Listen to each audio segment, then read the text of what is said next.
Tunaendelea na mahubiri yetu leo siku ya Jumapili tarehe 21 Julai 2019. Kichwa cha somo la leo ni hiki hapa. Kichwa cha somo la leo ni tabia ya Mungu ni mwenye rehema na ni mwenye hukumu. Tabia ya Mungu ni mwenye rehema na ni mwenye hukumu. Kama tu sehemu ya utangulizi kabla tuenda kwenye maandiko, wewe tufahamisha au tufafanue kwani maana ya andiko hili au maana ya somo hili. Makanisa na Wakristo leo hii wameamua kujitengenezea taswira ya Mungu wanayemtaka. Na taswira hiyo ni Mungu anayerehemu tu, asiangalia dhambi, mwenye kurehemu tu, mwenye kukupa mambo mazuri. Hata mtu akifanya dhambi, hata mtu akimkataa Mungu, hata Mungu akiwa vyovyote vile ni Mungu mwenye rehema. Ndicho kinachohubiriwa makanisani, ndicho kinachosoma kwenye vimistari viwili vitatu wanavyosoma. Hawawezi wakaona Mungu upande wa pili hata siku moja. Ukiwaambia kwamba Mungu ana hukumu au kuna hukumu ya Mungu inakuja au ipo, kwa kweli mnagombana. Mnatofautiana na utaitwa majina mabaya. Lakini sivyo Mungu alivyo. Mungu anatambulishwa kwa neno lake. Mungu anatambulishwa kwa neno lake. Mungu anajulikana, mipango ya Mungu, makusudi ya Mungu yamo katika neno lake, yamo katika vile vitabu 66 vya Biblia. Kuanzia kitabu cha Mwanzo mpaka cha Ufunuo. Ukisoma Biblia na Mkristo yote makini, anatakiwa ameisoma Biblia yote amemaliza. Ajue Mungu anasema nini kila sehemu. Na tuliwahi kulinganisha na mtoto anayetaka kufaulu labda kupata daraja la kwanza. Hawezi akawa amesoma labda robo au 2% tu ya masomo yake akategemea chochote cha maana. Kwa hiyo tunapokuwa kwa Mungu tusome Biblia yote tuijue, ndio tutamjua Mungu wa kweli. Na kuto kuisoma Biblia yamkini sio kukosa muda au kukosa ufahamu. Sehemu ya kwanza kubwa mara nyingi inatokana na kuto kuokoka. Kwa hiyo kwa sababu neno la Mungu anasema inatambulikana kwa jinsi ya rohoni, na watu wenye tabia asili hawezi kusoma akaelewa. Kwa hiyo linakuwa halileti maana. Ndiyo sehemu kubwa. Lakini sehemu ya pili, hata wale ambao wameokoka wameamua wajitengenezee taswira ya Mungu.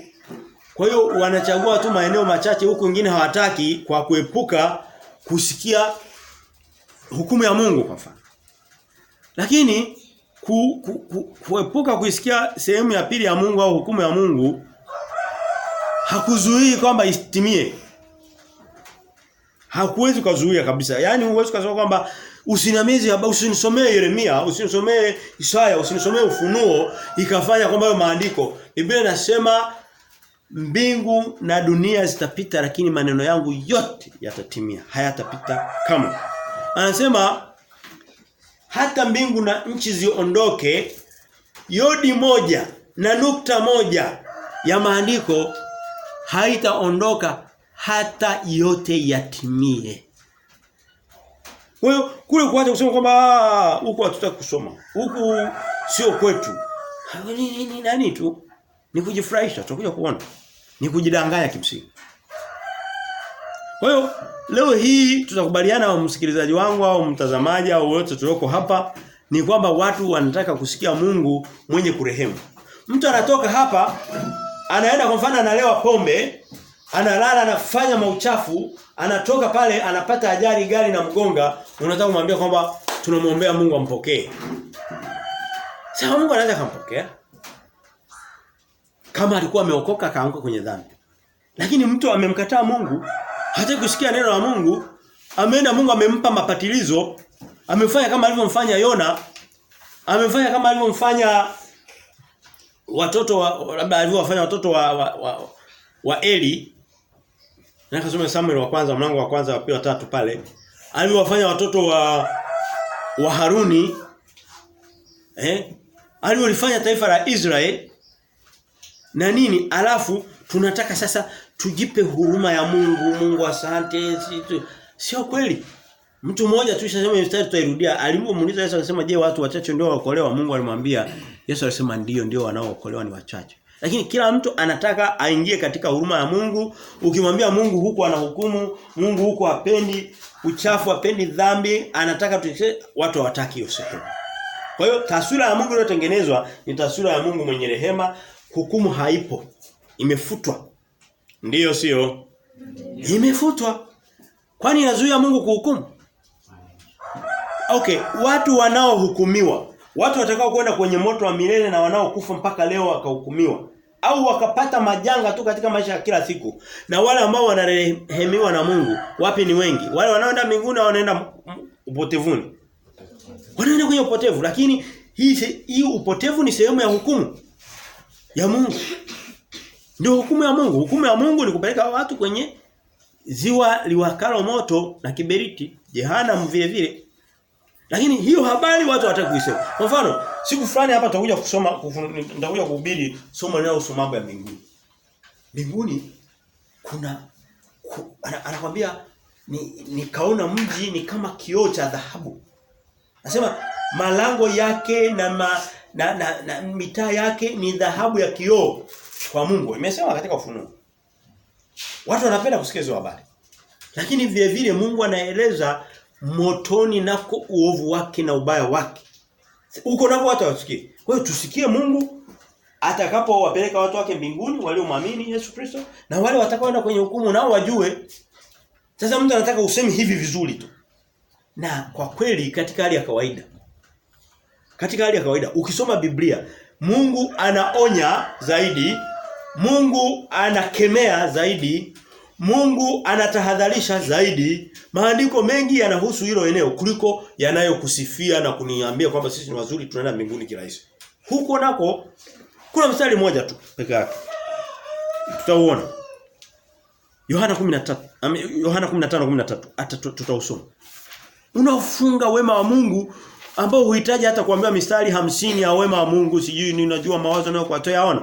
Lakini ule mstari mmoja tu unatuambia uzuri na wema wa Mungu umejitosheleza, uhitaji hata kuuliza mara mbili.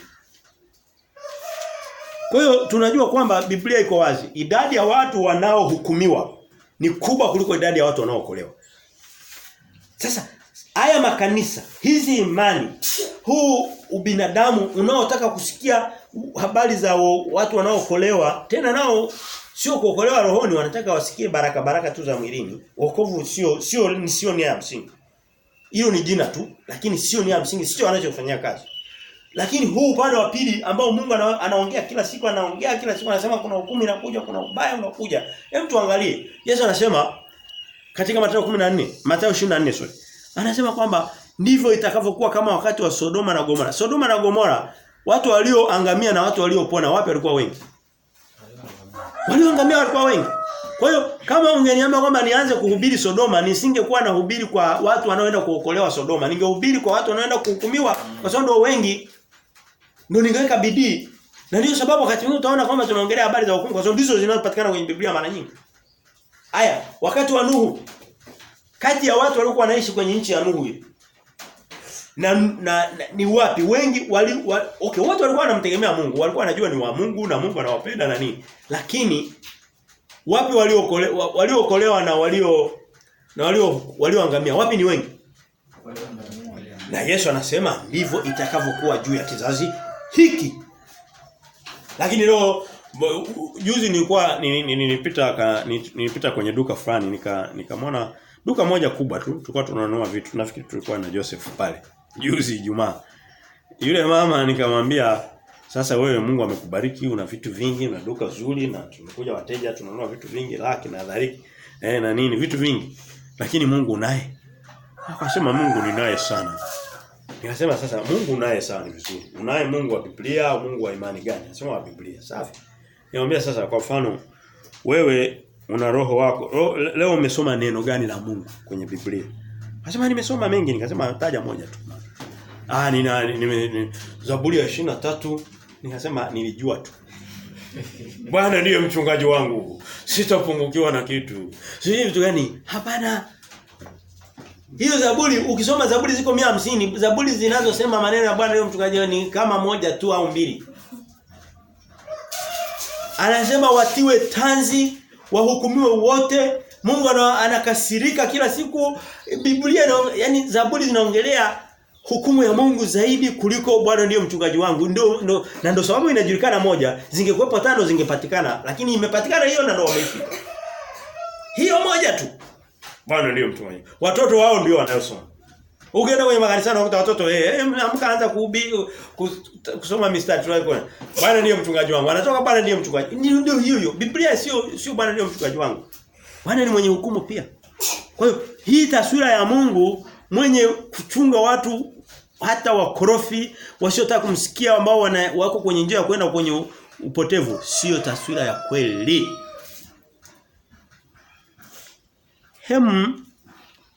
Tusome mwanzo pale. Mwanzo kabisa matatizo yalipoanzia. Mlango ule wa 6. Mstari wa 6, Mwanzo 6. Kuanzia 5 anasema Bwana akaona ya kuwa maovu ya mwanadamu ni makubwa duniani na kwamba kila kusudi analowaza moyoni mwake ni baya tu siku zote. Bwana akagairi kwa kuwa amemfanya mwanadamu duniani akahuzunika moyo. Hiyo ndio taswira na hawa watu walikuwa hawajafikia hatua ya ushoga uliopo duniani sasa hivi. Mashoga walikuwa hawajaja hapa. Mashoga wanakuja kuanzia mlango wa 9 kupitia kwa mtoto wake Nuhu yule. Ham alianza kumfunua utupu babake.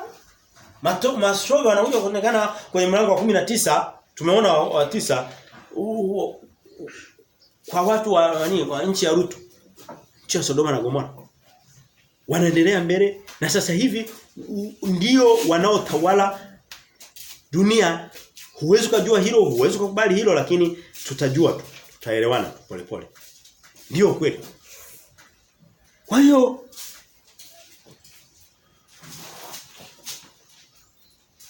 tusome.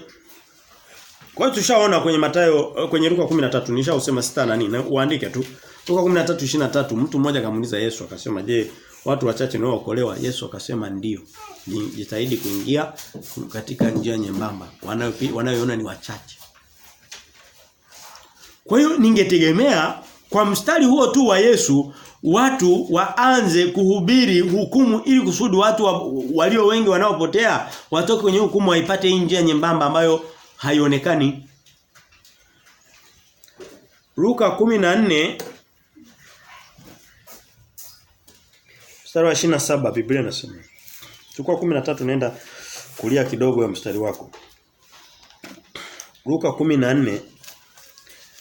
Haya masomo mengine yanafanana ni kuondoa mahubiri ya uongo yaliyozoeleka makanisani lakini na mambo mengine. Kwa mfano tunakuja kufundishana namna ya kutunza fedha zako.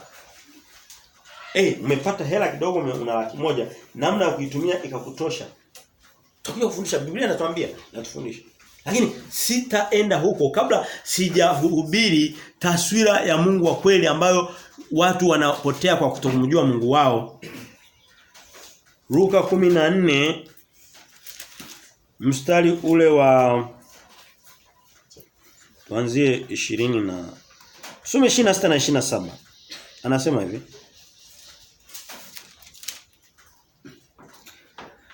Yesu akasema, "Kama mtu akija kwangu naye hamchukii baba yake na mama yake na mke wake na wanawe na ndugu zake waume na wake na hata nafsi yake mwenyewe hawezi kuwa mwanafunzi wangu."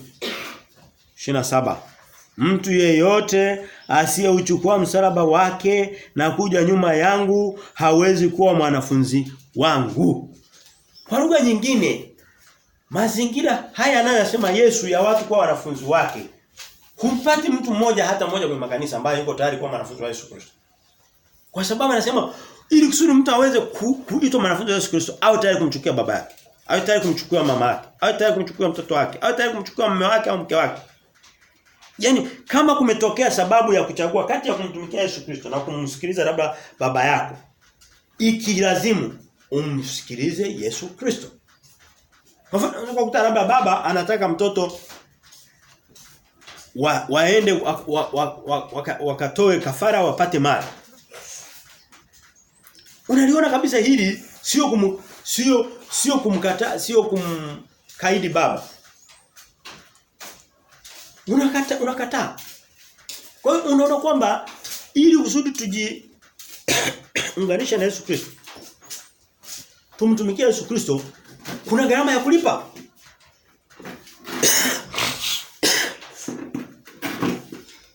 Kuna gharama ya kulipa. Na hapa hatuoni mchezo wa maisha. Hatuoni watu wanaoenda bwana ndiye mchungaji wangu sitapungukiwa na kitu. Twende mbele tukaselebika. Hapana, hapa nasema mtu ajituke msalaba. Msalaba uko wapi? Mkristo yote ambaye hana msalaba mgongoni kwake, ambao ni wa kila siku, huyo sio mwanafunzi wa Yesu Kristo. Aya, sasa naomba kwa kigezo cha Yesu Kristo cha mstari wa 27. Wanafunzi wa Yesu Kristo Tanzania wako wapi? Hakuna anayetaka kubeba msalaba. Wanataka waitwe wa Kristo kwa majina. Hakuna ambaye yuko tayari kusoma Biblia, akaacha kusoma magazeti, akaacha kuangalia mataarifa habari ya uongo na manini, akasoma neno la Mungu, akalielewa, akajua kwamba Mungu anamwambia kwamba enendeni ulimwenguni kote mkawahubiri injili. Hakuna ambaye yuko tayari, anaona ni msalaba mkubwa sana. Anataka tu Bwana ndiye mchungaji wangu, sitapungukiwa na kitu. Bwana ndiye mchungaji wangu, sio sitapungukiwa. Mungu hachungi mbwa mwitu. Anachunga kondoo, na kondoo wake wanasikia sauti yake. Mungu anasema. Kwa hiyo kwa vipimo hivi vya Luka 14:26-27 kwa ufupi natangaza kwamba Tanzania hakuna wanafunzi wa Yesu Kristo. Hawapo. Labda kwingine. Hakuna ambaye yuko tayari, yani hakuna ambaye hata yuko tayari kuwa adui labda hata wa jirani yake ambaye ana imani ya uongo, kumpelekea injili akamwambia unaamini uongo, unaamini masanamu, haya masanamu ya Bikira Maria, masanamu sijia nani hayaokoi, anaogopa kwa sababu lakini anasema uwe tayari kumchukia, kuchukiana hata na baba yako na mama yako na mtoto wako na mkeo na mmeo kwa ajili ya Yesu Kristo. Kwa hiyo kwa vigezo hivi hii mistari ingie kichwani mwetu itupime kwamba je, sisi ni wanafunzi wa Yesu Kristo au sio wanafunzi wa Yesu Kristo. Kwa sababu nasema kwamba kama hubebi msalaba kila siku sio mwanafunzi wake. Basi usipokuwa mwanafunzi wa Yesu Kristo, unakuwa mwanafunzi wa nini? Wa shetani. Wa ulimwengu na Mungu wake. Sasa haya maandiko ni marahisi. Katika hali ya kawaida sio marahisi, si ndio? Haya, sasa tufanyeje? Tuwe kama makanisa ya uongo, tuyafumbie macho kwa sababu sio marahisi au tuyahubiri? Naomba tukubaliane. Tuyahubiri, si ndio? Na inawezekana anasema tunajifunza kidogo hapa kidogo. Unaweza usifikie hapo leo. Paulo anasema mimi hapa nilipo Paulo na Ukristo wangu wote kwanza nakufa kila siku. Anasema katika Wakorintho wa kwanza 15:31. Lakini pia anasema sijihesabu kwamba nimeshafika. Nikishapata kitu nimepelekea injili watu labda 300 wameokoka. Nasema hawa na wasahau, naenda mbele napelekea watu wengine 500. Anasema sijihesabu kwamba nimeshafika. Anasema bali na yasahau ya nyuma niliyofanikisha, ninayachuchumalia ya mbele ili kusudi niweze kulishika lile alilishika Kristo. Lakini watu wanataka yani Mungu wa kucheza ngoma tu, ndombolo, sijui vitu gani, sijui leo vijana tumeenda kuimba kanisani, wako wanafanya vitu vya ajabu wanashikana makanisani, uongo tu. Sasa hivi inajulikana. Nenda kasoma kwenye mitandao. Wanakuambia mtu kama mkeo au mmeo ni mwimba kwaya, jihesabu kama huna mke au mume. Wanafanyia uzinzi na washirati kwenye makwaya yao. Lakini wakifika mbele wanavaa nguo za kupendeza, kwanza tabia zao zinang'aa sana zile nguo. Alafu anaanza kuserebuka na vitambaa juu kwa juu. Huoni Yesu Kristo wa namna hiyo? Humuoni Mungu wa namna hiyo? Tutaona mistari mingi. Tusome Yohana wa kwanza 5:19. mahubiri kama haya sio kusema kwamba ndio mahubiri ambayo tulikuwa tunasikiliza mara. Bado tuko tunapiga sabuni kali, tuko tunapiga dodoki kali ili kusudi tukisha takasika na wengine wakatakasika basi lakini vile vile tunajifunza neema ya Mungu. Tutasoma mistari ya neema ya Mungu mingi. Lakini kwa wale ambao wako tayari kuisikiliza. Hem tusome Yohana wa kwanza wakati tuna Yohana wa kwanza 5:19 Biblia inasema. Yohana wa kwanza 5:19. Anasema hivi. Twajua ya kuwa sisi tu wa Mungu na dunia yote pia hukaa katika yule mwovu.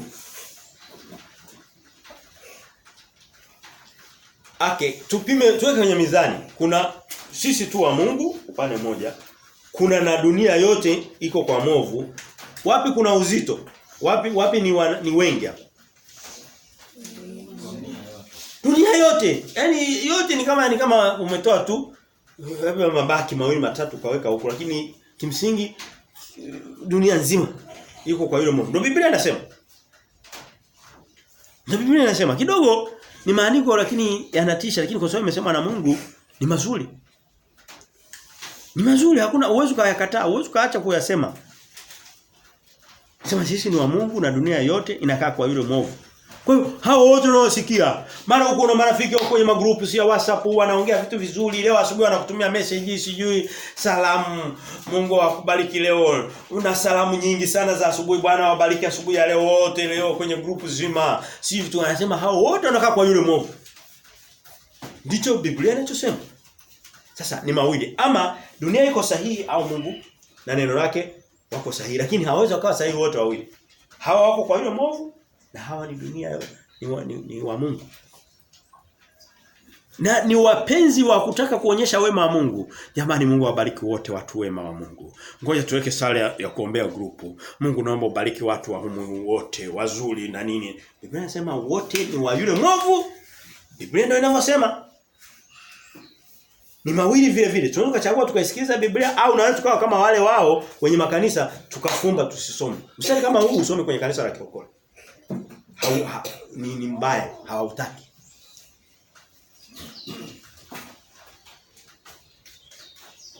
Hem tusome Wakorintho wa pili 4:4. Huo ni mstari maarufu sana. Nadhani Kristo sasa ambaye amekaa hapa muda utakuwa unajua. Wakorintho wa pili 4:4 Biblia inasema, Wakorintho wa pili 4:4 Biblia inasema hivi. Anasema hata tuanzie 3 ndo habari inapoanza. Anasema lakini ikiwa injili yetu imestirika kwa hao wanaopotea. Mstari wa 4 ndo anaendelea sana, ambao ndani yao Mungu wa dunia hii amepofusha fikira zao wasioamini isiwazukie nuru ya injili ya utukufu wake Kristo aliye sura yake Mungu. Anasema Mungu wa dunia hii. Hii dunia ina Mungu wake. Hizo habari zinapatikana katika, kama unataka kuandika Mungu wa dunia hii, anapatikana sehemu nyingine, anapatikana katika Yohana 14:30. Hiyo habari inapatikana pia katika Yohana 16:11. Na hiyo habari inapatikana katika Yohana 12:31. Sema mkuu wa dunia hii.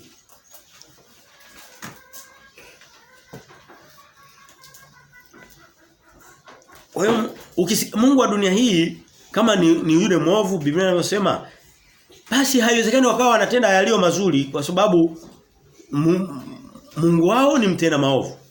Ni baba wa uongo, ni baba wa uovu. Basi matendo yao ni maovu. Hata yale utakayoona ni mazuri, yanafurahi, yanawapenda, maneno mazuri ni uongo yule. Yale yote ni uongo yale. Kwa sababu anasema dunia yote inakaa kwa yule mwovu.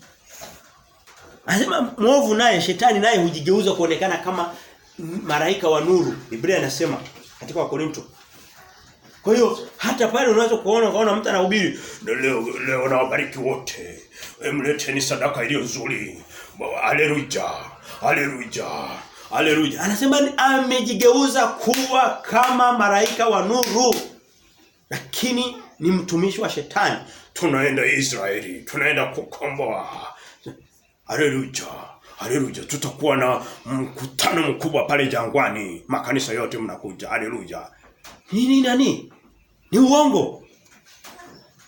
Ni uongo. Mwambie asome haya maandiko hata ya kusomea. Atakwambia leta sadaka nzuri ile ambayo inampendeza Mungu. Biblia inasema toeni dhabihu za haki. Toeni miili yenu iwe dhabihu. Ndio ibada inayompendeza Mungu. Chukua mwili wako siku ya Jumamosi, acha kazi zako za mipango yako, pelekea watu injili. Ukawaambia liko linaitwa agizo kuu tupeleke injili. Umepeleka sasa? Si ndio agizo kuu? Agizo kuu umefanya sadaka. Agizo kuu ni sadaka siku hizi.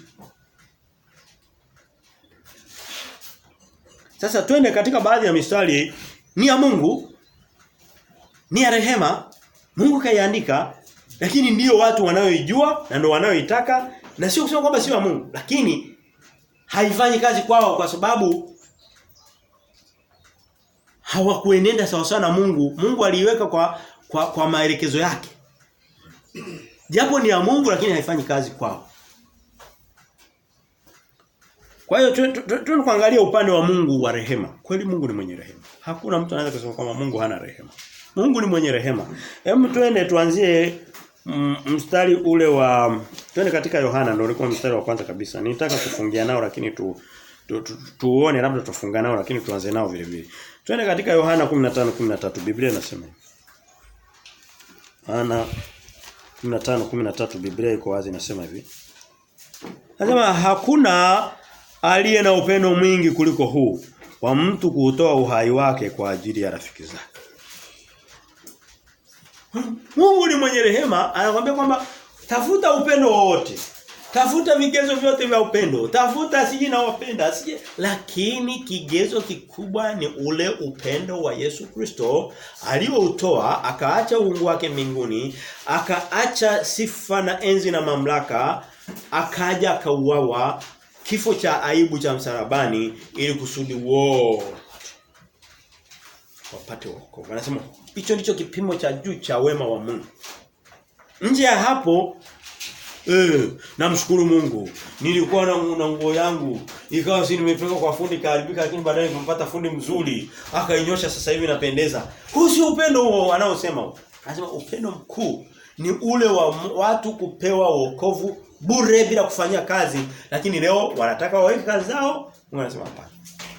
Wanataka wamepotea japo upendo umetolewa bure. Kwa hiyo Mungu ni mwenye rehema kwa sababu ametoa rehema ya juu. Anasema wote tulikuwa hatuna matumaini, tulikuwa wamekosea, lakini kwa tendo moja la haki la Yesu Kristo wote tunapata wokovu bure. Na siku ya hukumu tuseme ukweli, mtu yote atakapoenda kwenye hukumu ataenda kwa kukiri kwamba Mungu alikuwa sahihi, lakini pia ataenda kwa majuto mengi. Kwa sababu hakutakiwa kutoa hela, hakutakiwa kufanya kitu kingine, alitakiwa tu kumpokea Yesu Kristo. Basi.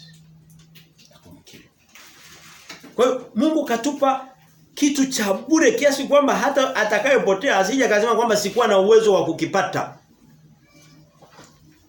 Ili kusudi atakayeenda aende haraani, anajirani mwenyewe. Na ni kitu rahisi sana. Sasa kitu cha bure kinashindaje mtu?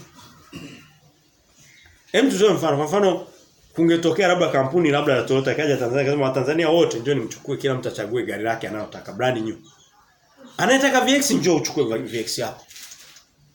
Unayetaka nani Duet zile ndogo ambazo hazina mafuta kama ndo unapenda, chukua Duet. Anayetaka sijira RAV4 njoo uchukue RAV4. Ama unaona ni nzuri hali mafuta lakini inaweza kaenda kwenye mabonde na wapi na. Alafu watu wakakataa. Ndicho maana yake. Lakini leo hii ukiwaambia kwamba njoo nimchukue atakuja. Lakini anasema nimewapa wokovu bure wamekataa. Anasema mchana kutwa nimewafungulia mikono yangu hawataki. Anasema sasa ni wafanye nini? Niambieni. Watu wengine Mungu anahojiana na watu. Yaani kile kitendo cha kusema Yesu Kristo kufa kwako na kufufuka kwako ndilo ndio wokovu wangu. Nimeupokea, mimi ni mdhambi, naomba unipe wokovu. Nimeupokea kwa kinywa, ukaamini moyoni, inashindikana. Mimi nataka niende nikanunue Zaburi zinaitwa nini? Tasbih zinaitwa Rosali. Nanunua ya mtoto wangu, mimi nitakuwa nazo 3, ya ofisini, ya kwenye gari na ya nyumbani. Unazo 5. Nyingine za ziada nyingine za kitandani za kulala nazo. Zimeandikwa wapi? Mungu anasema mwenye kiu aje anywe. Alimwambia yule mwanamke katika Yohana 4. Anasema yeyote mwenye kiu, kama ungalijua unayoongea naye, ungalimjua tu. Lakini yule mwanamke alikuja akamjua bwana. Akasema wewe ni nabii. Anasema wewe mtakuwa masihi bwana. Nimeshajua. Subiri hapa, naenda mjini, naenda kuwaleta watu. Kijiji chote kiliokoka. Kijiji chote cha Samaria cha sukari kiliokoka. Kwa hiyo ukisema kwamba Mungu hana upendo, utakuwa umemonea. Mungu ana upendo usio na mipaka, lakini watu watapotea katika wingi nao usiokuwa na mipaka vile vile. Kwa hiyo mwenye matatizo ni mwanadamu. Mwenye matatizo. Kama angesema kwamba okay, nataka mlete dola leo hii, ukitaka kwenda kwa TB Joshua unatakiwa ulipe dola kama 3000. Kwenda kunywa yale maji Nigeria. Ukishinda kwenda Nigeria ni sawa, kwa sababu hata mimi ukiniuza dola 3000 sizipati. Ni sawa. Sio kama milioni 7 na kitu. Kama milioni 8. Ni nyingi. Lakini watu wanatafuta naenda Nigeria uokovu wa Yesu Kristo wa kuliamini, na umeandikwa kwenye Biblia mara zaidi ya 500. Hawataki. Wanasema sisi tunataka twende Nigeria kwa TB Joshua. Biblia inasema, tuliona katika Mithali, sio Mithali samani, Warumi samani. Unajua sasa tunasoma kitabu cha Mithali pia. Kwa hiyo tuko kwenye, anasema msije mkasema kwamba Yesu Kristo ni nani atakayepanda mbinguni akaenda kutuletea Yesu Kristo, au ataenda kuzima akamtoa Yesu Kristo. Anasema tazama yuko katikati yetu. Kwa hiyo sio kusema kwamba sikupata nauli ya kumfuata huko aliko, wala sikuwa na uwezo wa kushuka kule chini na paogopa. Hapana, yuko. Neno lake liko wazi. Tazama limeenea dunia nzima. Kwa hiyo Mungu ni mwema kwa kweli. Mungu ni mwema sana. Mungu ni mwema sana. Kisoma katika, kwa hiyo tunaona mstari wa kwanza wa wema wa Mungu ambao haupingiki ni huo. Na anasema hakuna mwenye upendo na wema mkuu kuliko, hayupo. Ameshautaja. Tusome mwingine tu usome, sio mbaya. Twende kwenye Zaburi hiyo, Zaburi 23. Mungu ni mwenye rehema, kwa sababu anasema katika Zaburi ya 23 anasema hivi: Bwana ndiye mchungaji wangu, sitapungukiwa na kitu. Mungu akikuchunga, akanichunga na wewe, na akakuchunga na wewe na mimi, hatutapungukiwa na kitu. Leo tunapungukiwa na kitu kwa sababu leo tunapungukiwa na vitu au tupungukiwa na vitu. Kwa hiyo Mungu ni mwongo basi. Bwana ndiye mchungaji wangu, sitapungukiwa na kitu. Nimepungukiwa na kitu. Mungu ni mwongo? Hapana, sio Mungu. Kwa hiyo Mungu sio mchungaji wetu, sio mchungaji wao. Kwa sababu ukipungukiwa na kitu, maana yake huna mchungaji yule aliyesema, kwa sababu yeye anasema ukishakuwa kondoo wangu basi hupungukiwi. Na kupungukiwa na vitu sio nini? Sio hayo magari tulikuwa tunasema. Sio kila kwanza ni ule wokovu. Pili ni yale mahitaji yetu ya msingi. Mungu anatupa kula, anatupa kunywa. Mungu anatupa uzima. Hivi unajua kwamba Biblia inasema kwamba hata mtu akifa kwa Mungu, akiwa ni mcha Mungu, akiwa ni mtu aliyeokoka katika Yesu Kristo, hata mtu akifa kwa Mungu ni furaha. Nenda kasome Zaburi ya 117 mstari wa 15. Kwa hiyo Mungu anasema kwa kweli nitawachunga, hawatapungukiwa na kitu, lakini wawe tayari kuwa kondoo wangu. Sasa mtu ni kondoo wa muziki na upuuzi na mipira, afa anataka kupata baraka za Mungu. Hazipo. Huziwezi kuzipata. Vinginevyo Mungu atakuwa amefanya sasa ni dhihaka sasa. Atakuwa anadhihakiwa. Wewe unalala kwa yule, alafu unataka kula kwa huyu. Hapana. Watu wanataka kulala kwa shetani na nani, alafu waje wachote kwa Mungu. Mungu anasema hapana. Nenda mkakaa huko. Anasema asiyekusanya na mimi anatawanya. Wewe uko unakusanya kule, halafu unataka kupata faida huko, hapana. Kwa hiyo ndicho anachosema Mungu, Anasema mimi nitawachunga. Anasema nijapopita katika bonde la uvuli wa mauti sitaogopa mabaya. Kwa kuwa Bwana yupo pamoja nami. Zaburi hiyo. Ni maneno mazuri ndio watu wanataka kuyasikia. Ni sawa, ni kweli Mungu amesema haya. Lakini hebu tusome katika Luka. Mistari ya leo sio mingi sana. Tusome katika Luka 10 na huu mstari tushausoma. Ni vizuri tusome mistari mpaka tuizoee kabisa.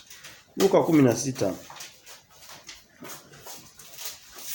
Luka hivi nisamee jamani. Luka 6. Nafikiri sasa kuna na uchovu kidogo. Luka 6.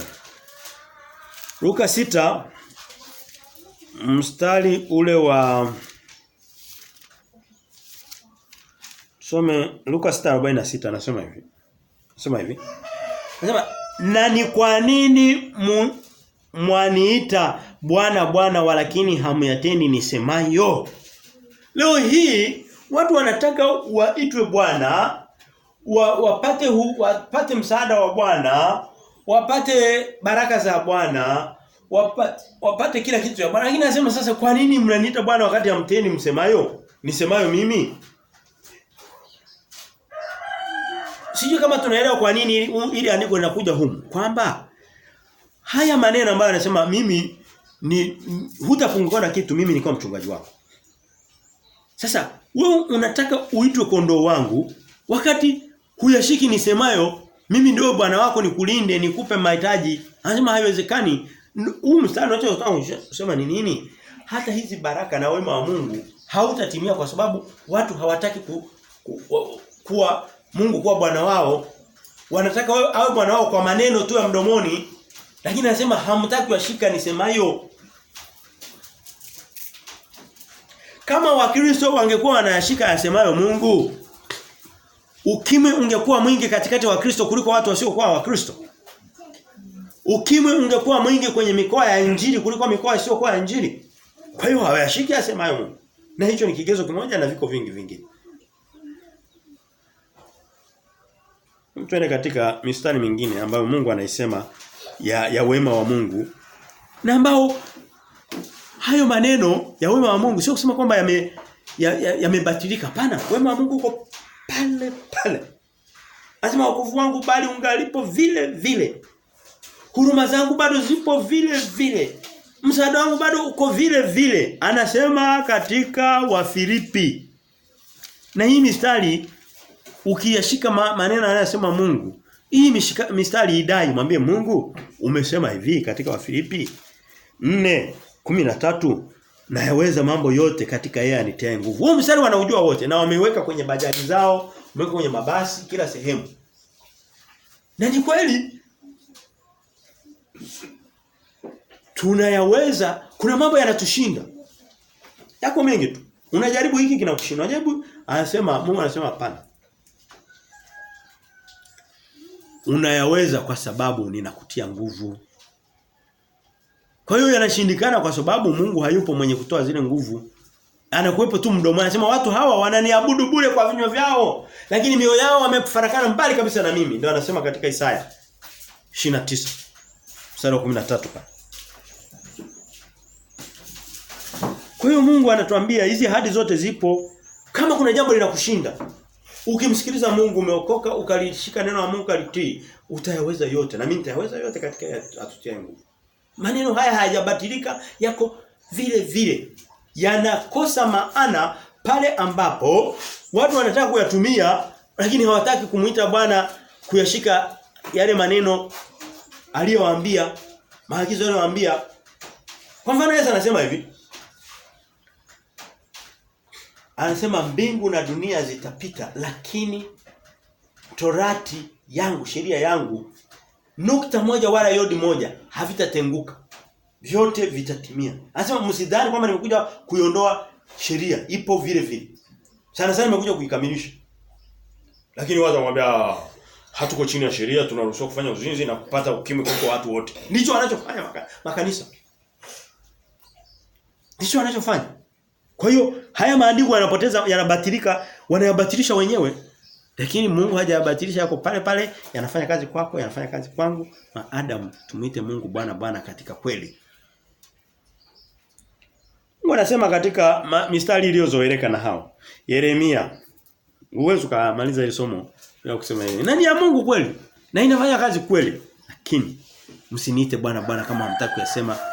Yaani hii mistari inapoteza maana kwa sababu watu hawataki kumsikiza Mungu. Tena katika Yeremia 29:11 na tutaenda Yeremia 33:3 ndio mistari ya warokole hiyo.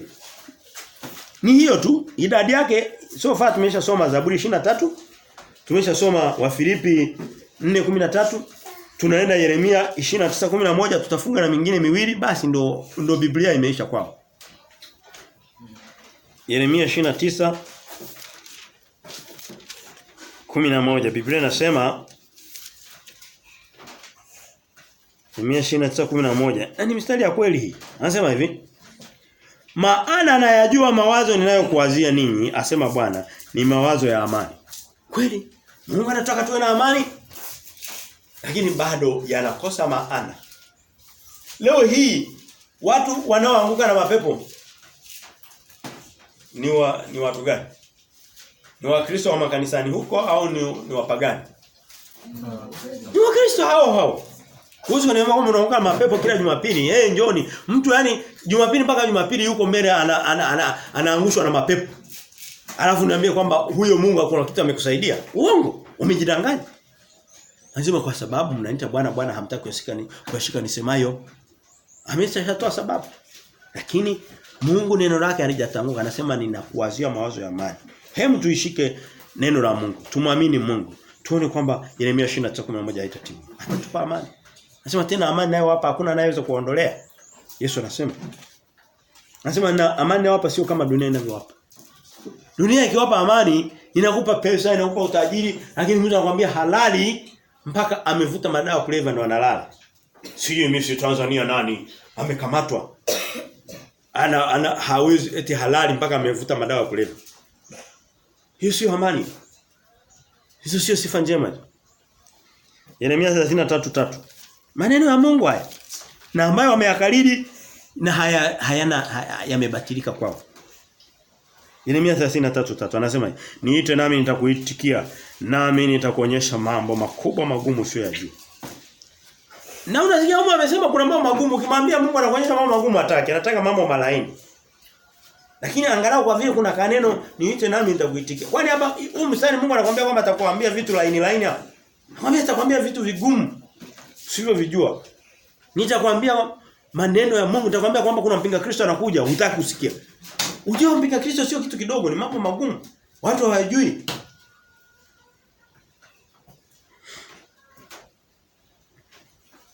Mstari wa mwisho waliouzoea na ambao ni wa Mungu kama nilivyosema hajawahi kubatilika maneno ya Mungu ni Isaya 54:17. Biblia yao imefungwa hiyo. Imeishia hapo. Anasema kila silaha itakayofanyika juu yako haitafanikiwa katika jina la Yesu Kristo. Ndio maneno haya. Na maneno haleluya. Amina. Haleluya. Ndio wanachosema. Huu ndio urithi wa watumishi wa Bwana. Wewe mtu hutaki kumtumikia Mungu kwa jinsi alichosema. Alafu unataka kujiita mtumishi wa Bwana. Unatumikia tumbo lako. Unataka watu wanaokuletea sadaka ni 99%, anayeokoka ni mmoja. Alafu unataka kujiita mtumishi wa Bwana. Lakini mstari wa Mungu haujabatilika. Tukitembea katika sheria zangu za Mungu na kuliamini neno lake, hatutafanya nini? Hatutatahayarika. Na neno la Mungu haliwezi kubatilika, linadumu hata milele. Sasa ile ilikuwa ni taswira ya Mungu mwema ambaye anakuambia vitu vizuri na kuanzia vitu vizuri na kupa amani na nini. Lakini Mungu vile vile kasema mistari mingine mingi na ni Biblia nzima. Hii niliyochagua hapa ni michache. Ni mfano tu, lakini Biblia nzima. Ningeweza kuchukua kitabu chote cha Ufunuo, sitagusa mstari katika Ufunuo, lakini Ufunuo yote ni ghadhabu ya Mungu. Ni hawataka kuisikia. Ni ile taswira kwamba wanataka kusikia Mungu mwenye kurehemu peke yake. Huyu mwenye kuhukumu hawataki kusikia habari zake, ndio sababu wamefunga kitabu cha Ufunuo kimefunikwa kabisa. Na sio wao mmoja wao, ni makanisa. Anasema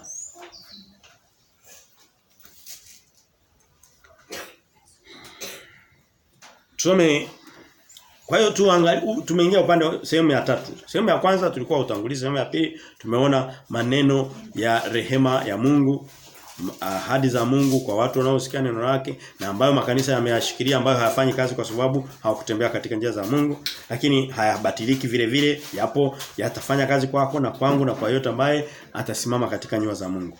Lakini tuje sasa tuangalie Mungu huyo huyo mwenye kuhukumu, mwenye kutoa kauli nyingi za hukumu, zipo nyingi. Tutachagua chache tu. Tuanzie katika Kutoka. Mwanzo kabisa pale Mungu alipokuwa analeta sheria yake. Kutoka 25. Tutaenda haraka ili kusudi muda nini? Tuweze kuokoa muda umeenda. Anasema mstari ule wa 5 na 6. Anasema usivisujudie wala kuvitumikia kwa kuwa mimi Bwana Mungu wako ni Mungu mwenye wivu na wapatiliza wana maovu ya baba yao hata kizazi cha 3 na cha 4 cha watu wanichukiao nami na warehemu maelfu wanipendao na kuzishika amri zangu. Mungu nataka aeleweke kiasi gani? Anasema kwamba mimi nina hukumu na kupatiliza watu wasionipenda. Na anasema mkinipenda mtazishika amri zangu. Anasema lakini na warehemu. Kwa hiyo anasema ninavyo vyote viwili. Mungu ana rehema na Mungu ana hukumu. Na anasema katika mstari mmoja huu na tumeshaona sehemu nyingine. Tutoke nafikiri hiyo hoja inaeleweka. Twende katika unaweza kusema okay. Sasa ni agano la zamani hilo. Sisi tuna agano la Yesu Kristo. Yesu Kristo alikuja akabadilisha vyote. Hapana. Twende katika vitabu vilivyoandikwa hata baada ya Yesu Kristo kuondoka. Roho Mtakatifu akiviandika kupitia kwa watu wake kina Paulo. Anasema katika Ebrania ni agano la kale. Agano jipya. Kwa hiyo hayo yalishapitwa na wakati. Haya, Ebrania ilipitwa na wakati mwaka gani? Ili expire. Neno Mungu halina expire dated. Tafuta sehemu yote. Anasema maneno dunia zitapita na mbingu zitapita kila kitu lakini maneno yangu yadumu milele. Hakuna expire date ya neno lolote. Hata lile neno la siku ya kwanza la uumbaji. Mungu bado anaumba leo. Mungu alivyomuumba Adamu akamuumba Eva ndivyo anavyowaumba watoto wadogo na wengine ataomba mwaka huu, wengine ataomba leo usiku. Sasa hivi kwa anaomba Mungu. Hakuna kitu kilichopitwa na wakati. Uumbaji unaendelea siku ya kwanza na siku ya mwisho. Ebrania 12:28 Biblia inasema hivi, twende haraka kidogo. Ebrania 12:28 Biblia inasema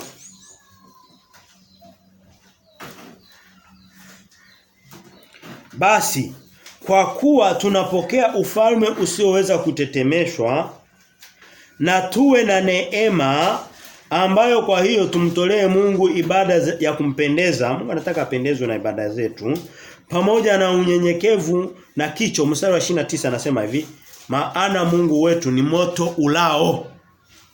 Watu wanataka kusikia kama Mungu ni moto ulao. Mungu ni mwema. Mungu akubariki ni mtu moto ulao ndio jina la Mungu. Huko ametoka kusema mimi nina wivu. Wanaume wabaya wana wivu sana na wake zao. Wanajifunza kutoka kwa Mungu wao. Sasa Mungu anasema mimi nina wivu. Watu wabaya hawa. Mijitu ya mimba. Wanasema kina sijui mimi nani sijui mgogo sijui anahubiri. Wanaume wa siku hizi wana wivu sana. Mungu wanaiga kwa Mungu wao. Na wanawake vile vile wana haki ya kuwa na wivu na waume zao. Kwa sababu Mungu anasema mimi ndio mwenye wivu. Wanaiga kwake. Wivu ni wa shetani. Shetani amesema mimi na wivu. No, Mungu anasema mimi ndo nina wivu. Alichosema Mungu. Na lengo ni ili kusudi wafundishe watu kufanya uzinzi na uasherati. Wawe na uhuru.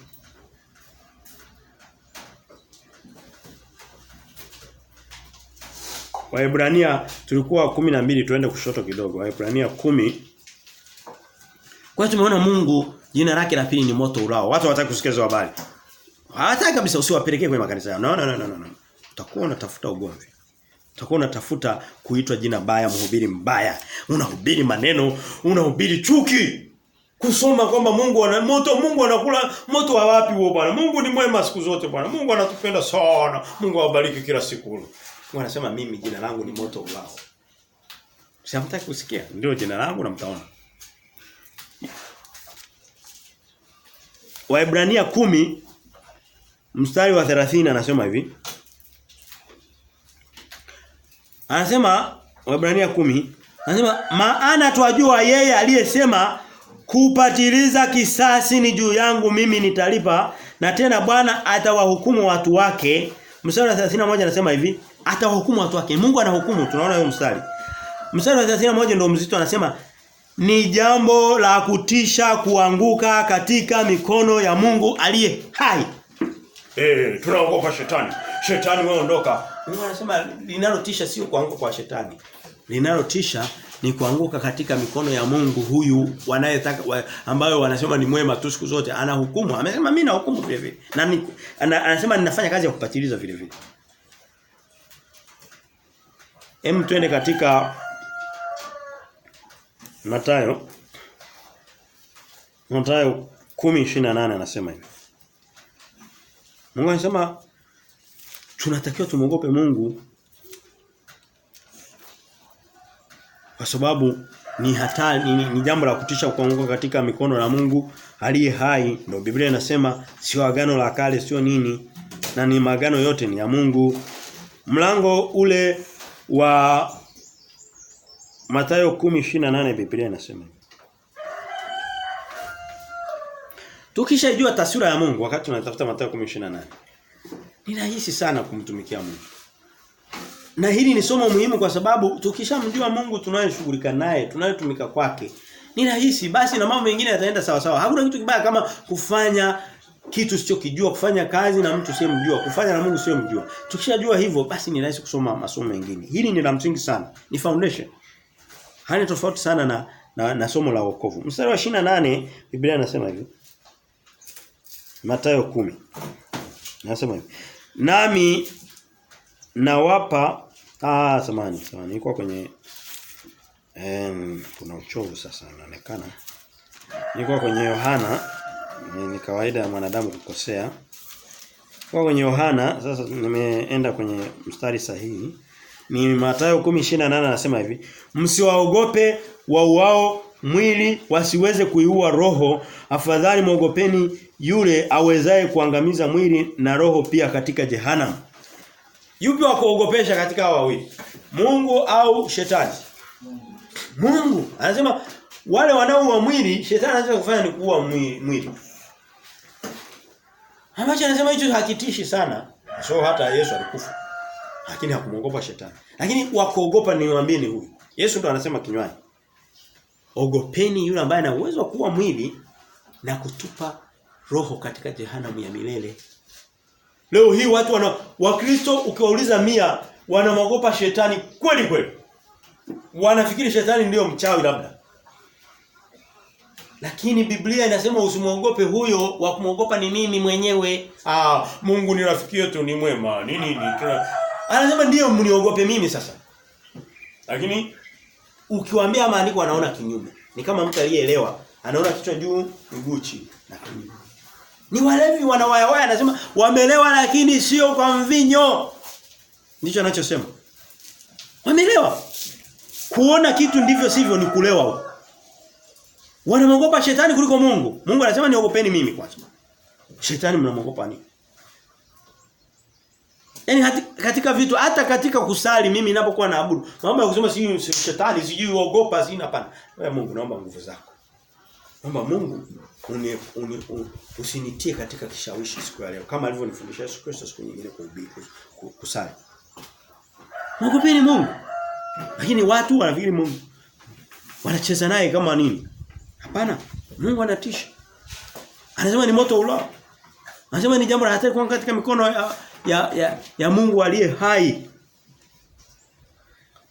Mtu some Zaburi mlango wa 7 mstari wa 10. Yaani mistari inaonyesha kwamba Mungu ni mwenye hukumu ambayo makanisa hayataki habari zake, yanataka kusikiliza Bwana ndiye mchungaji wangu. Na ndicho wanachokijua tu. Tena hawaendi zaidi ya mstari wa kwanza na wa pili. Na ile ina mistari 6 ile sura. Lakini wa 6 hawataki. Ni mbali. Bwana ndiye mchungaji wangu. Bwana ndiye mchungaji wangu. Some Zaburi 7:11 Biblia inasema hivi. Zaburi ya 7 nitaisoma kwenye King James. Kwenye Biblia ya Kiswahili imekosewa. Nilikuwa nausoma niliangalia kwenye King James na utaujua tu ukiusoma unaona haufanani na Biblia. Unaenda kwenye King James unakuta uko sahihi. Zaburi 7:11 nitausoma kwenye King James anasema hivi.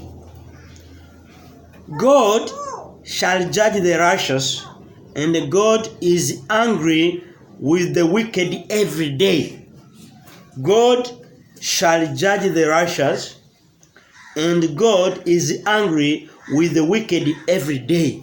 Kwa Kiswahili, Mungu atawapa haki wenye haki. Mtu sio mwenye haki anataka apate haki. Mshaiona hicho kitu? Mwenye haki ndio anapewa haki. Yaani mtu kwa mfano yuko kwenye makosa anataka apewe haki.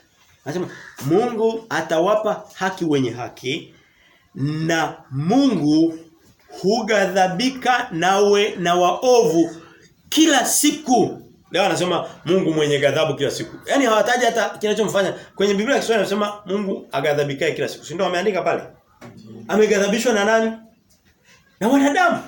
Kwa hiyo kwa lugha nyingine Mungu katika enzi zake na kupumzika kwake na kufanya kazi zake na kupanga kuangalia kazi yake yote anakuwa yuko Biblia inasema anakuwa ameghadhabika kila siku. Yaani angekuwa baba wewe njoo hapa chata amechapa fimbo. Ndio mwenye ghadhabu huyu. Ndio Biblia inasema tabia ya Mungu. Kwa sababu ya watu waovu. Na ndio sababu anasema akahuzunika moyoni mwake kule. Jamani, tuna kazi kubwa sana. Je, Mungu anatoka tu watakatifu moja kwa moja kwamba yani hatuna tutende dhambi? Anasema hapana. Hakuna mtu asiyetenda dhambi, lakini tusijihesabie haki. Na tusitafute Mungu aone wema wetu tu. Anasema Mungu sijakuficha dhambi zangu. Mambo yangu yote yako mbele yako. Kufanya kosa lipeleke mpe Mungu. Anasema Mungu leo nimekukosea. Hiki na hiki nisamehe. Mungu nimekukosea hiki kabisa. Na wala usiende kwa padri, usiende kwa mchungaji, hapana. Nenda mbele ya Mungu wako peke yako. Mwambie Mungu hiki nimekosea. Lakini ile umeenda umemtendea midhambi 200, alafu unataka akupe baraka 300. Wewe Mungu wa wapi? Wakati ameghadhibika. Na Biblia imesema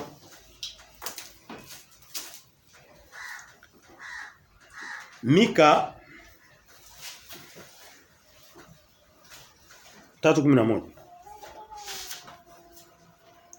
Mika kwenye wale manabii wadogo, katikati mwa manabii wadogo pale kuna kitabu cha Mika, kitabu kimoja kizuri sana. Neno lote la Mungu ni nzuri sana by the way. Anasema Mika 3:11 Biblia inasema Mika 3:11 Biblia inasema wakuu wake huhukumu ili wapate rushwa na makuhani wake hufundisha ili wapate ujira au ijara. Na manabii wake hubashiri ili wapate fedha. Ila hata hivyo watamtegemea Bwana na kusema, je, hayupo Bwana katikati yetu? Hii picha leo anayosema Mika si ndio iko kwenye makanisa? Anasema wanafanya wapate fedha, wanapata wapate ujira, lakini bado wanasema Bwana yuko katikati yetu. Bwana anatubariki sana leo. Huu ni mwaka tunaingia mwaka wa urejesho. Mungu atakurejeshea vyote vilivyoliwa na madumadu na nini. Anasema lakini ndicho sio Mungu huyo wanayemtumikia. Mika amesema, wewe nadhani Mika alikuwa anasema kitu ambacho hakipo?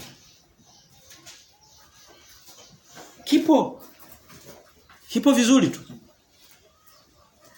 Na ndicho kinachoendelea leo na hiki kimezidi sasa nyakati zetu hizi. Twende Yeremia 23:17. Biblia inasema twende kushoto zaidi kwa Biblia. Yeremia 23:17. Mimi nakwambia Mungu ni mwenye rehema. Wala usiwe na shaka na rehema za Mungu hata siku moja. Mungu ataigusa afya yako. Mungu atagusa mashaka ya moyo wako. Mungu atakujaza matumaini. Mungu atakupa utoshelevu. Mungu atakupa mapenzi yake yote. Mungu atakupa wokovu wa milele. Vyote hivyo ni vya Mungu na hajawahi kubadilika. Ni Mungu wa rehema. Wakati mwingine haangalia hata udhaifu wetu, lakini anasema niliwaambia waisikie sauti yangu tu. Kuisikia kwanza, wewe tayari kuisikia. Leo hii watu wamefunga masikio yao, hataki kusikia kabisa habari za Mungu. Alafu anataka Mungu awape wema wake wote, haupo. Hauwezi kupatikana. Atawapa ukimwi mwingi kuliko dunia. Atawapa umaskini mwingi walokole kuliko dunia. Kwa hiyo rehema za Mungu zipo na hakuna aliyezipinga na hazitapingwaje kwanza.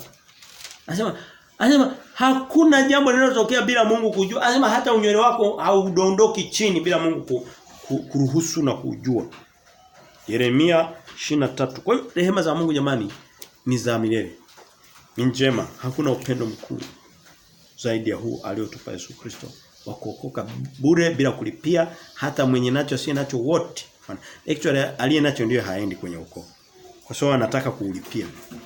Nenda jitahidi kulipia wokovu. Unaenda unampa mtu injili, tuko tunaitafuta Mathayo 23, amini Yeremia 23.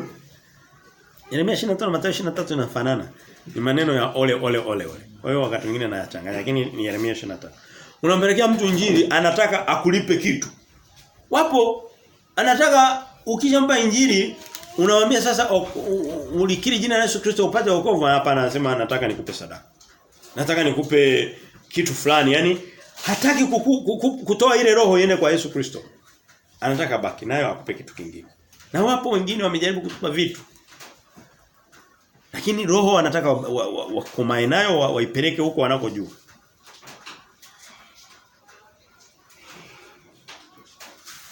Yeremia 23 tulikuwa tunatafuta 17 anasema hivi. Daima huwaambia wao wanidharau Bwana asema mtakuwa na amani, nao huwaambia kila mtu aendaye kwa ukaidi wa moyo wake hamtapatwa na ubaya wowote.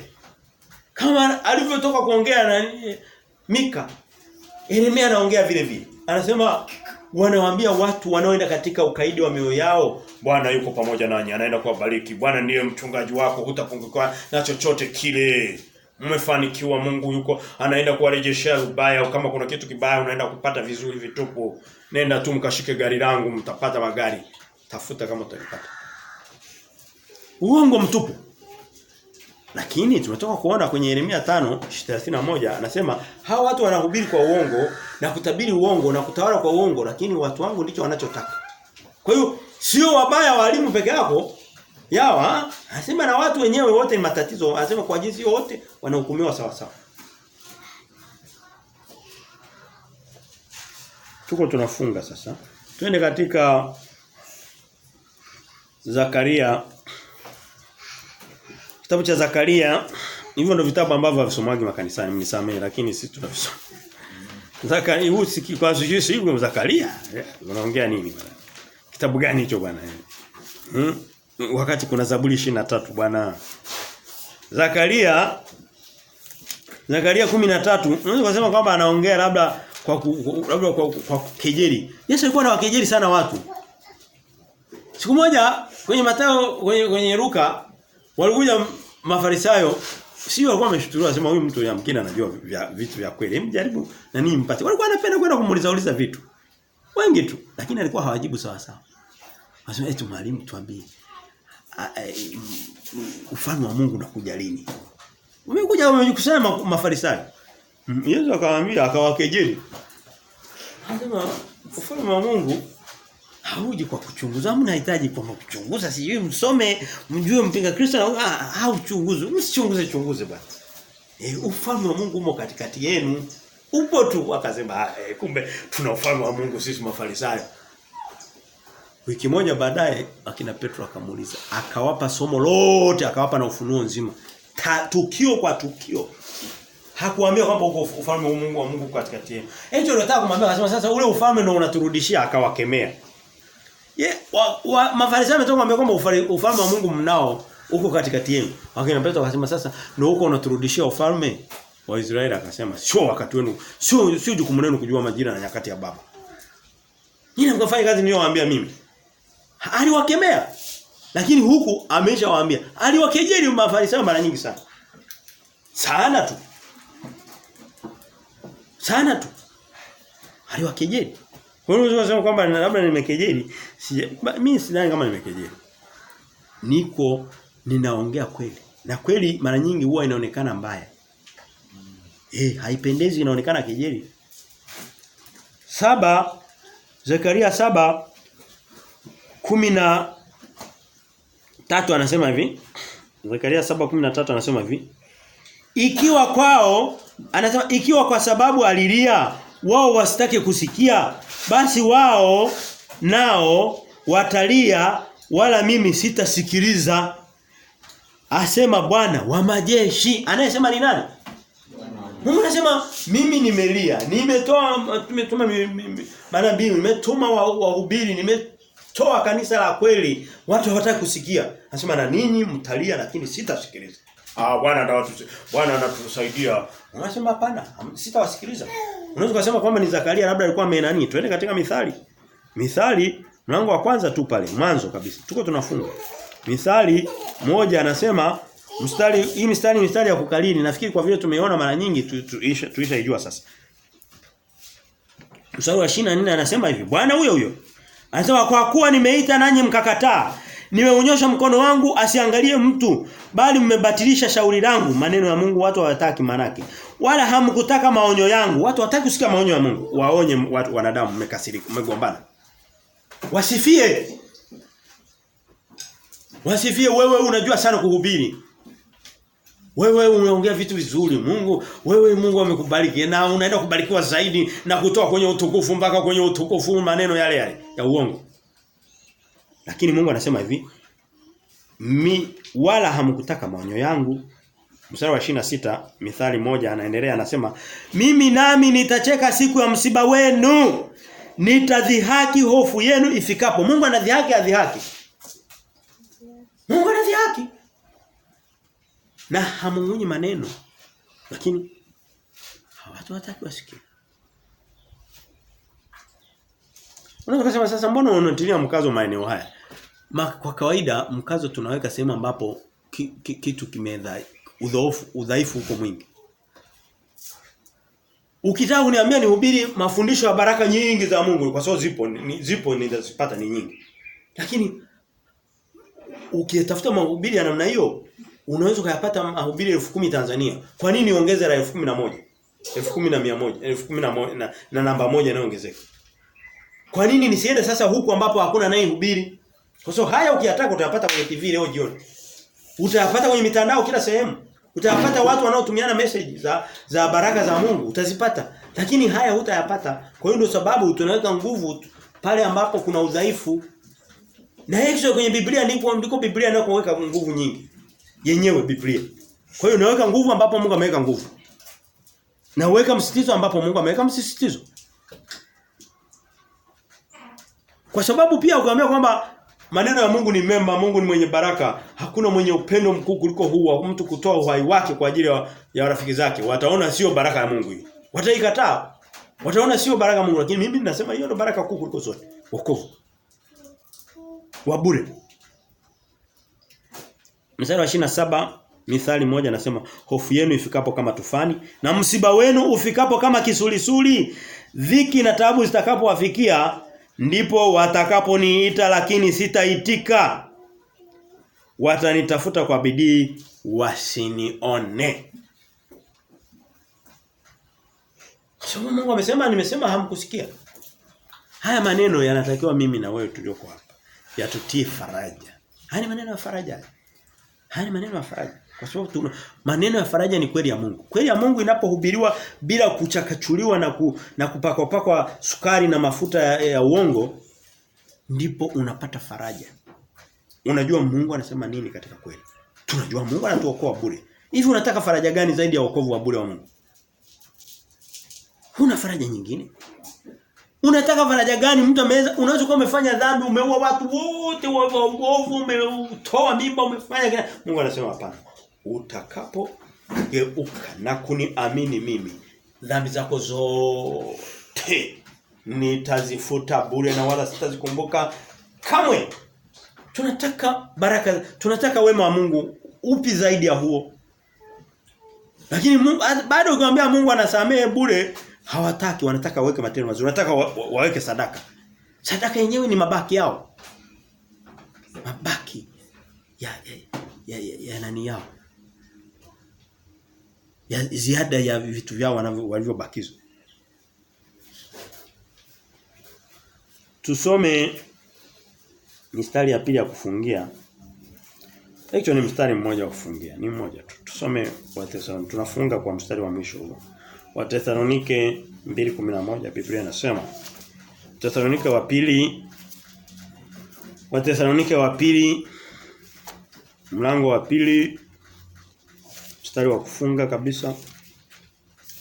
Mstari wa 11. Wathesalonike wa pili 2:11 Biblia inasema hivi. 11 na 12 yote kwa pamoja anasema, mstari wa 12 anasema, kwa hiyo Mungu awaletea nguvu ya upotevu kwa uamini uongo. Kwa hiyo uongo unaoona watu wanaoamini naye, hicho wanaoamini kweli kweli. Wanaamini mafuta, wanaamini mapepo wanaamini vitu vya uongo vyote. Anasema Mungu amewaletea nguvu ya upotevu wa uamini uongo ili wahukumiwe wote ambao hawakuiamini kweli. Ukiwaambia kweli ya Biblia hawataki. Anasema basi anawaachilia wauamini uongo waweze kuhukumiwa wote ambao hawakuiamini kweli. Bali badala ya kuamini kweli, badala yake sasa walikuwa wakijifurahisha katika udhalimu. Wakati wanasema Bwana ndio mchungaji wangu, sitapungukiwa na kitu. Mungu si anaenda kutuonekana, anasema walikuwa wanajifurahisha katika udhalimu. Walikuwa wanajidanganya. Udhalimu ni kitu ambacho sio cha kweli na kitu kiovu. Ndio maana ya udhalimu. Anasema walikuwa wanajifurahisha katika udhalimu. Je, inatengua kweli ya Mungu? Hapana. Mungu anasema hakuna mwenye upendo mkuu kuliko huu, wa mtu kutoa uhai wake bure ili kusudi watu wapate uzima wa milele bure, waishi na Mungu Baba milele na milele katika mbingu zake, wakifurahi milele mbele zake. Baba, tunakushukuru kwa kutupenda na kutupa neno lako mchana wa leo. Tunaomba likafanye kazi, likatuguse sisi tuliopo na walioko mbali. Mungu wa rehema, ulitupenda upeo. Basi Mungu, tunaomba upendo wako ukawazae faida ya uzima wa milele na baraka tele katika miili yetu. Baba, tunakushukuru, ni katika jina la Baba na la Mwana na Roho Mtakatifu tumeomba na kupokea. Amen.